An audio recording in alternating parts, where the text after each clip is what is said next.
तपोज्ञान वैराग्य भक्ती स्वरूपम सदालंकृतम साधु संन्यास योगम मुखेश वेदांत शास्त्रार्थ नीती नमो नारायणगिरी परब्रह्म स्वरूपम. आज या ठिकाणी कन्हेरी मठ या ठिकाणी जी संत संमेलन आणि यामध्ये आम्हा सर्व नारी शक्तीला सर्व स्त्रियांना हा सन्मान आपण दिला त्याबद्दल सर्व संत महंतांच्या चरणी मी नतमस्तक होते. तर नारी तो नटेश्वर है और तो रतन की खान है. दया क्षमा शांती हे सर्व तिचे स्वरूप आहे. आणि आम्ही तर असं म्हणतो की लाडके लेको मी संतांची आणि मजवर कृपा बहुतांची.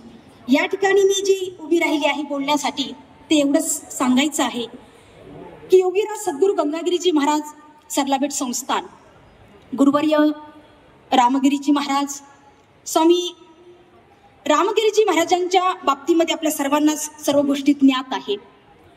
तर आज जी वेळ आज आमच्या धर्मगुरूवरतीच येते आणि कुठलं त्यांनी जे वक्तव्य केलेलं आहे त्याच्यामध्ये कुठलाही खोटेपणा नाही, पूर्ण सत्य बाजू त्यांनी मांडलेली आहे.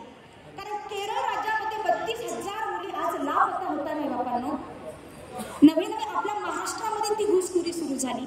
छत्रपती संभाजीनगर जिल्हा 102 मुली, तीही संख्या आपल्या कानावर आहे, सर्वांना ती वार्ता माहिती आहे.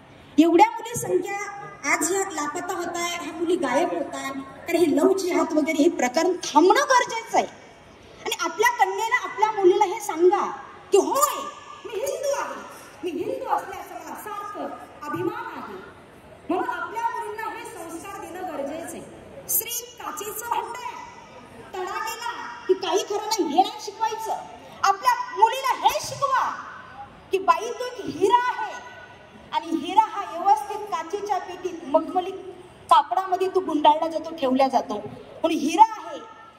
मुलगी छोटी आहे तोपर्यंत ताडण शासन करायचंय, बंधन आहे.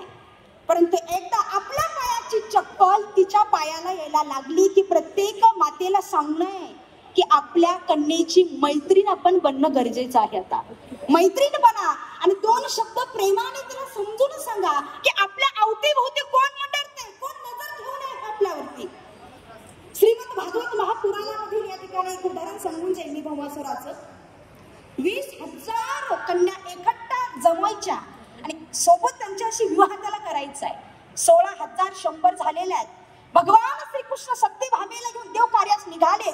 प्रभूंना कळालं आणि त्यावेळेला प्रभूंनी सर्व कन्यांना त्या ठिकाणून सोडवलेलं आहे आणि भौमासुराचा वध केलेला आहे. आता जर पाहिलं हर घर नव्हे हर गाव में भौमासुर बैठा है, इतने कृष्ण कहा से लावू. पण आता आपलं संरक्षण करणं हे गरजेचं आहे. आणि महंत गुरुवर्य रामगिरीजी बाबांना हेच आपल्या हिंदूंना सांगायचंय. कारण जाती पाती पूछे न कोई, हरि को भजसो हरि को होई. संतान नाही मान देव मानी मुसलमान. आम्ही जातीभेद धरत नाही, सर्व एक आहोत. आजही आमच्या सरला बेटावरती गेली 24 वर्षापासून अहोरात्र मी या धर्म कार्यामध्ये आहे. बालपणापासून मी सरला बेटामध्ये बघते सर्व धर्माचे लोक त्या ठिकाणी येत आहेत. आमच्या गुरु घराण्याने कधीच कोणामध्ये भेद केलेला नाहीये. आणि जो वाईट आहे तो मुद्दा त्या ठिकाणी बाबांनी जो हाताळलेला आहे त्यामध्ये कुठल्याही प्रकारचं गैरवर्तन केले नाही. सत्यच बोलले आणि सत्य परीक्षण होत असेल पण पराजित नाही. चांद में दाग है अरे चांद में दाग है लेकिन दिखाई नहीं देता. सूरज में आग है लेकिन जलाई नहीं देता. भगवान के दरबार में न्याय है लेकिन वक्त के पहले सजा नहीं देता. विजय सत्याचा होतो आणि विजय सत्याचा होणारच आहे.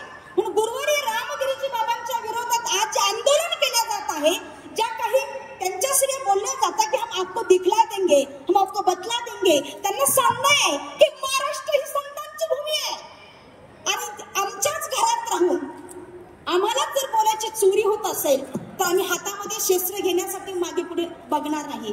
तर राजमाता जिजाऊ, झाशीची राणी लक्ष्मीबाई यांच्या आम्ही सर्व कन्या आहोत आणि सर्व संस्कार आमच्यामध्ये तेही आहेतच.